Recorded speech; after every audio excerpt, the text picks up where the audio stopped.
All right, leftover content. Some of the most important lessons I have to teach you are part of this last class. And I want to thank you for your time, your dedication to this course. And I want to congratulate you that we are actually in the home stretch right now. Okay, so you are here. You've made it to the end of the course. Congratulations, and thank you.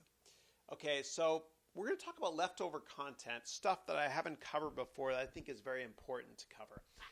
And the first thing we're going to talk about is making a term sheet. Now, you're going to have a lawyer do all of your legal documents, but what happens is before you deal with an equity investor that's going to invest in your company, they're going to give you what's called a term sheet. And a term sheet is a non-binding 10-page document that lists the basic terms. And you have to agree to it, and your investors do as well. And then once you both agree, then the lawyers create all the paperwork for the investment. And so you can actually create your own term sheet for free. And there's an amazing resource on the internet. And there's a great law firm here in the Bay Area that a lot of venture capital firms and startups deal with, and big companies, called Wilson Sonsini. And you can just do a search on the web on Wilson Sonsini Term Sheet Maker or WSGR Term Sheet Maker. And basically what happens is there's 47 different screens that you can walk through, right, which will help you create a term sheet. And so in this example, we'll use the Giancarlo, who's that, remember the guy from Miami, that great baseball player, the best athlete? His Giancarlo Stanton's payment systems company, his POS firm, or point of sale firm. And we're going to set it up in this example here, please look at the screen, as a Delaware corporation because it's cheaper and more beneficial from a tax perspective to do so. Then we click on the next screen and eventually it'll ask you, well, what round is this? Well, it's the A round. Okay. And then eventually after 47 screens, a PDF is created. And it lists all the terms in this hypothetical example, everything you need to know. So you can create this whole term sheet process and deal with all the complicated structures of setting up securities. Are they preferred or common or converts or all that stuff? And what happens as you walk through this wizard-driven technology, the 47 steps, the amazing thing about this term sheet creator, which is free, is that if you don't understand what a term means, you can click on it and it'll explain it to you in layman's terms. It's an awesome resource. Okay, let's move on to the most important investment you will ever make in your life. And that investment is you. Please don't ever be cheap when it comes to education. Invest in yourself. I'm a voracious reader or audiobook user. You always have time to read. And if you don't have time to sit down and physically read a book, you can join audible.com. And it's an amazing service. It's $15 a month. It's Amazon service. And basically you can listen to one awesome audiobook per month. And so I love listening to inspirational audiobooks, rags to riches stories of incredible entrepreneurs. I love their stories. I recently listened to Richard Branson's latest book. And I love how optimistic he is. And it really drives me. And my dad told me when I was a kid, don't ever take advice from anybody that's not successful. As a result, in addition to taking advice from him, he's very successful. He's my idol, my hero. I also get advice from these incredible entrepreneurs through biographies. I listen to a lot of biographies. I listen to podcasts as well from very successful people. I take night courses every now and then. If you're going to go back to school and do an MBA, and if you want to get into an MBA program, there's a course I made on how to get into business school. It'll tell you the easy way to get it if you need it. You don't need it, though, in all cases. You only need it if you want to change careers, to be honest. But don't be cheap. If you want to get that advanced degree, find a way to make it happen. Don't be cheap. Don't be cheap when it comes to investing in yourself. You're the most important investment you'll ever make. And the Dalai Lama had this incredible quote, which really resonated with me. He wrote this great book called The Art of Happiness, which I love. And it talks about how people in Western society, they focus so much on making money that they sacrifice their health for their entire life to make money. And then at the end of their life, they sacrifice all of their money to maintain their health. And then they look back upon their life and realize they've never really lived. And so invest in yourself when it comes to sleep, 7 or 8 hours a night. Exercise every day. You do have time. So what I do every day is when I exercise on the elliptical trainer after work, I read my iPad. If I have to read or do emails after work, I'm going to do it at the gym. So that's an investment in myself as well. So the most important investment you'll ever make is you. Okay, next up we got a company is only as good as its customer service. And I really believe this. If you look at Amazon, which is one of the best companies in the world, Amazon has got the best customer service ever. If you order a product and it arrives late, you can complain. Or if it never arrives, you just tell them. They'll never question you ethically. They'll just send you another product immediately in the mail. A company is only as good as its customer service is. And, I look at other great companies like Google and how transparent they are. And Salesforce as well, and how great they are with customer service and transparency.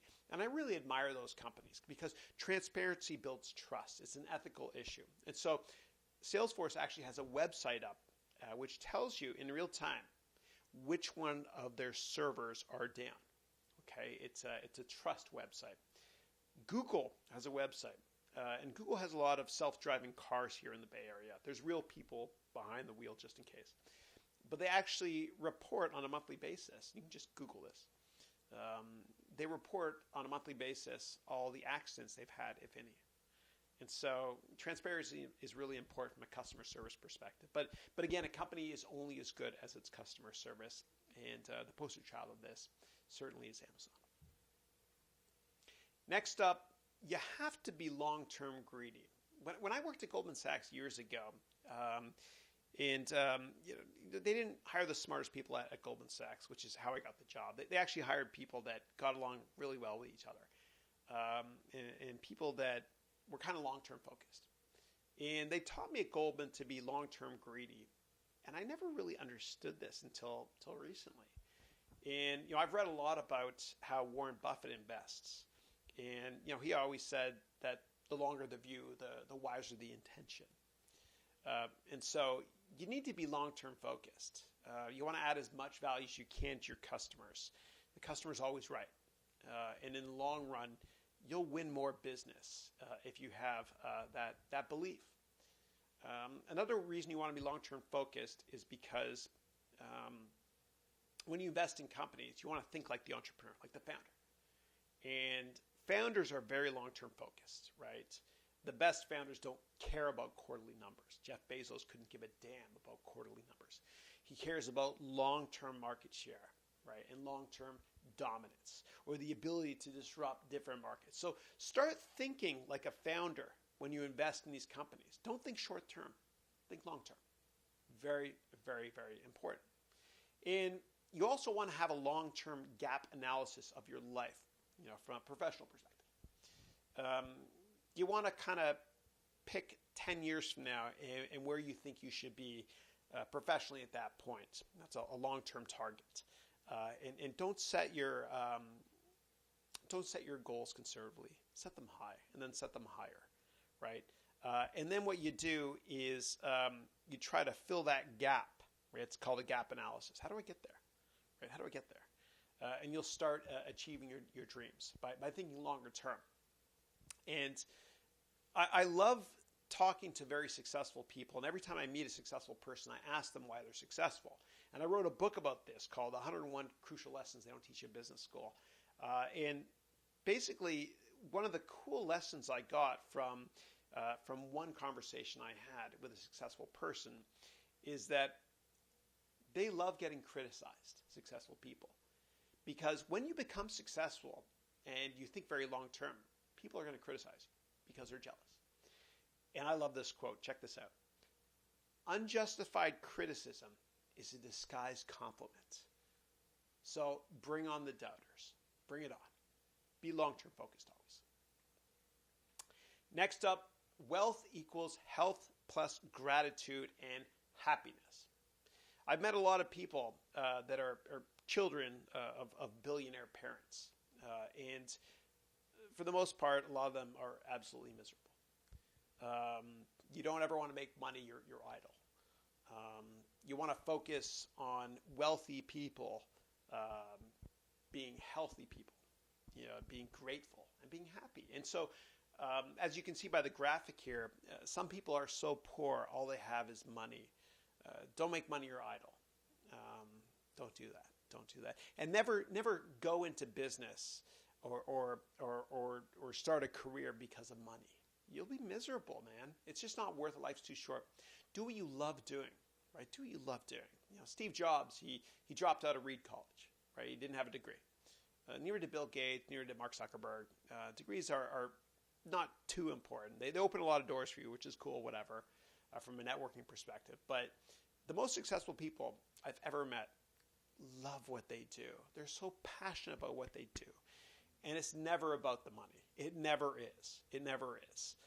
And if it becomes about money, then the only thing that's satisfying to those people is giving it away. Wealth equals health plus gratitude plus happiness.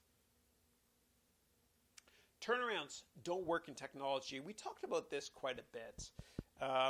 When a company goes into secular decline, especially in technology, the odds of the company turning around is basically 1 in a million.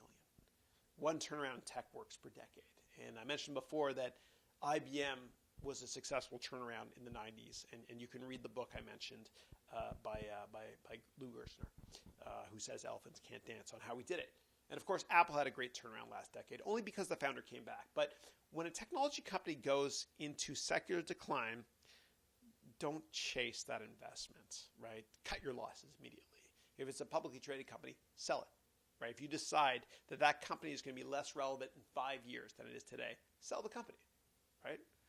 If you think more people are going to search using Yahoo in 5 years than Google, then you know what to do with that stock. Otherwise, do the opposite. Turnarounds don't work in technology. Success equals Apple's simplicity plus Intel's paranoia. I love this. Apple is incredibly successful because of the simplicity of its products. Remember the old days when we were using computers and we used to hit the F1 key for help? If you have to read the instructions on any product or service, then that's not a product or service worth buying. The best products are simple. Less is more with Apple products, right? And success is not just a combination of Apple's simplicity, but also Intel's paranoia. What do I mean by that? Well, Andy Grove, who was the CEO of Intel and just a heroic icon in Silicon Valley, he wrote this amazing book. It was a masterpiece. You should read it. It's called Only the Paranoid Survive, right? And he talked about how he and his company at Intel were always very paranoid. And the only reason that they were successful is because they believed that other people were going to, or other companies were going to take market share away from them. And he dealt with paranoia beautifully. You can read the book if you want more details on that. It's called Only the Paranoid Survive. But success equals Apple's simplicity plus Intel's paranoia. I love that. Superb marketing beats great products.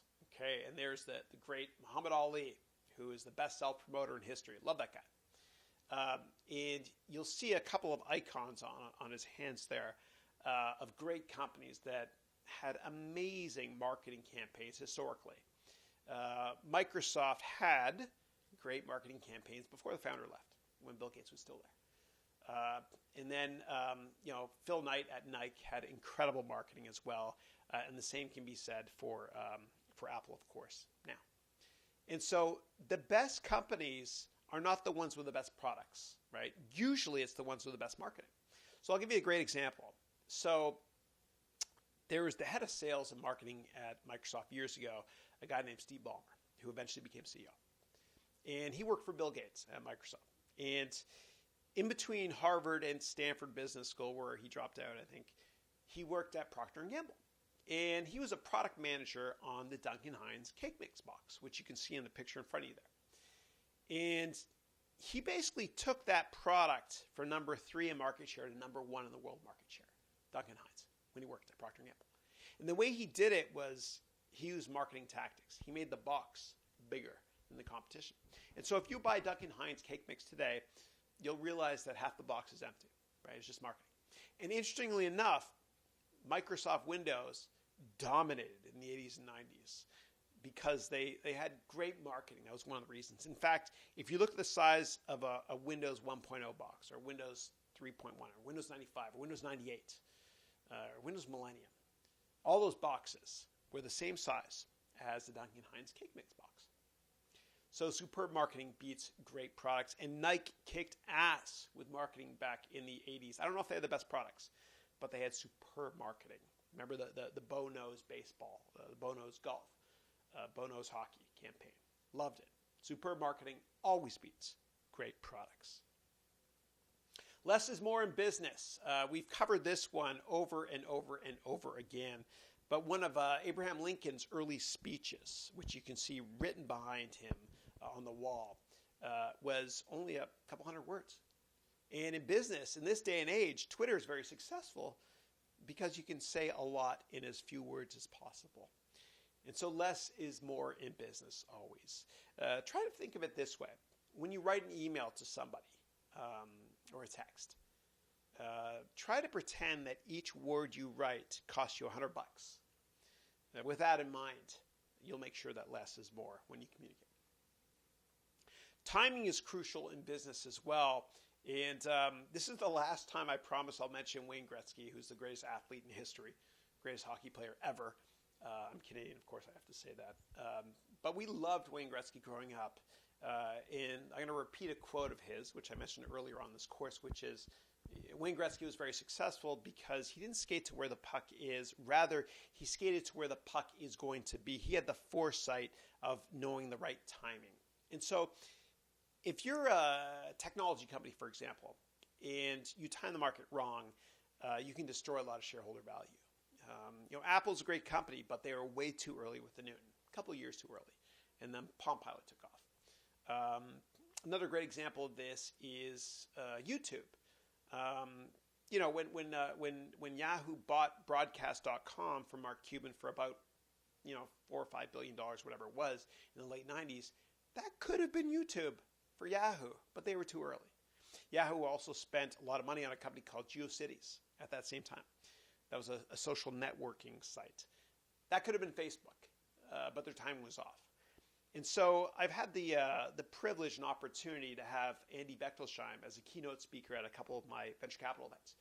And Andy, for those of you that don't know of him, is probably the most successful entrepreneur in the history of Silicon Valley. He was the first employee at Sun Microsystems. He was one of the founders of Arista. He was the founder of DSSD, or co-founder there.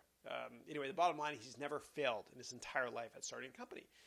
And I had the opportunity recently at a Kleiner Perkins holiday party to ask him why he's successful. And he's very humble. But he said that timing is the most important factor. Timing is crucial in business.